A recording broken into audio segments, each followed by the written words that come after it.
All right, welcome back, everybody. If you're looking for the perfect winter getaway, we've got just the thing for you. Halfway between Charleston and Washington, D.C., just outside Chapel Hill, North Carolina, is the town of Pittsboro, North Carolina. Nestled in the beautiful Fearrington Village Center is the Fearrington House Inn and Restaurant, a Relais and Chateau property.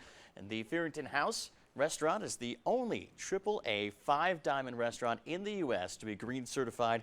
It's also ranked in the top 50 restaurants in the U.S. Executive Chef Colin Bedford was awarded the Forbes 5-star and naming a rising star by Star Chefs. We are pleased to have Chef Bedford in our Low Country Live kitchen today. Chef, congratulations on all your success so far, and you're making something great for us today. What do we got going on? I am. I'm making one of my favorite duck dishes today. It's going to be with braised red cabbage, roasted sunchokes, and a wonderful house-made blackberry jam. And we're going to spice up the blackberry jam and just equal it out with a little bit of sherry vinegar. Well, let's get right into it Sure. now. Now, you got your duck. It's been brining, exactly. Is that the process it's going through? Yeah, right this is just a real simple brine. It's got some orange in there, some thyme, some garlic. It goes great well with duck. And we're going to let it sit in there for about an hour. And then after that, we're going to remove it. And if you want to pass me that duck out the fridge. I can do that right now. This is a really important way to, get that crispy duck skin. So this has been in the fridge. It's been in the fridge overnight, so it's allowed to dry out. And the next thing we do is we make marks. So kind of just scoring it lightly, Just score right? in the top lightly, that's right. Okay. And what that does is that really helps kind of release some of that moisture in the cooking process. Because there's so much oil in that duck. Right, that's very true. Now also, you really want to let it warm up to room temperature before you cook any fish and meat protein. And, I'm going to show you a few little simple tricks that it's not difficult to cook duck. Everyone is scared and shies away with it. Right. So, this is where we kind of change gears a little bit. We're actually going to lay this duck into a cold pan. Uh-huh. And then what that does is you're going to eventually bring it up, you're going to sear it, and then what we're going to do is we're going to pop it in the oven.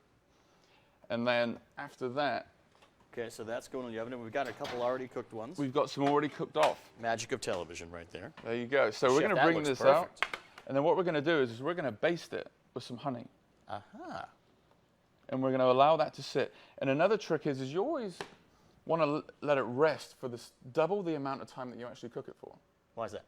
It just, it's like when you work out, you want to kind of relax and kind of, let all the juices go back to where they've come from. So after that, I've got a very traditional English creature comfort. My mum used to make me this when I was a kid. And where are you from exactly, Chef? I'm from southwest England. Got it. Bristol, Bath area, and this is some beautiful braised red cabbage, brown sugar, red wine. And what we're going to do is we're going to add some medjool dates into here. Yum. And then we got some hazelnuts. Nice little crunch there. Yeah, and then we got some parsley. So, and then we're going to stir all this in, and then to go along with this, I've got one of my favorite vegetables, which is actually a Jerusalem artichoke. However, Oh, those look tasty. I love these things. They're awesome. I think for the most part, these are not an artichoke. They're a sunflower. Huh.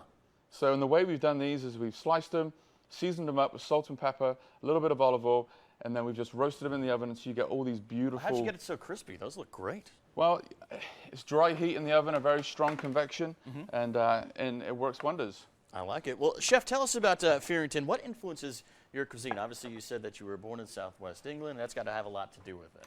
Yeah, I think, we use a lot of seasonal. We're very interested in seasonal ingredients. I have a collaboration with some farmers. So we're planning our spring menu now to figure out what we're actually going to put in the ground. Oh, wow. Well, tell us about Fearrington itself. It looks like just an absolutely gorgeous place to cook, to stay, to really just get away and relax. Yeah, it's a great home for me. Fearrington, it's a very charming, really unique village. We have about 2,000 residents. And then right nestled in the heart of it, we have this really elegant inn, fantastic restaurant, shops. We have a spa surrounded by wonderful gardens. And it's built on an old dairy farm. Oh, wow. And it's nice because, it does remind me of England quite a lot. Absolutely. You said that it was green certified as well. How much of that is something that you take pride in every day? It's something which we agree and we try and do as much as we can very strongly. It does take more effort, that's for sure. We have a whole different procedure set up for recycling and things like that. Yeah, well, Chef, this looks so good. We want to plate it up and let you work your magic here. So we're just going to put a little bit of this cabbage in the middle of the plate.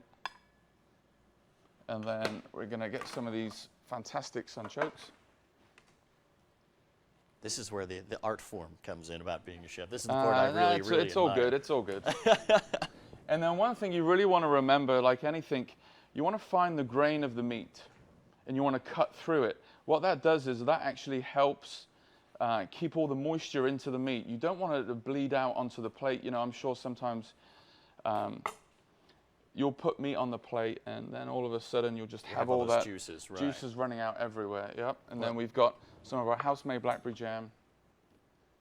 Put a nice big spoonful of that on top. And there you go. A And work there you of go. art. A few herbs in a perfect way to go into the holidays. I love it, Chef. That looks absolutely fantastic. Can't wait to take a bite out of that. Thank you so much for your time. Very welcome. Of course, all Great the to be here. info about Fearrington on your screen right now. Looks like a wonderful place. I can't wait to go and visit. And you know what? Chef was so generous that we've got a great giveaway to tell you about. Be the first caller right now, 849-2535, for your chance to win a one-night stay for two at Fearrington House with a 3-course dinner at the restaurant, plus a Relais and Chateau desserts at home cookbook. To enter, you must be at least 18 years of age and live within the ABC News 4 viewing area. The total value of this prize, $550. You're going to get it for free right now if you call 849-2535 and you win. Stay with us. We're back with much more Low Country Live in just a moment.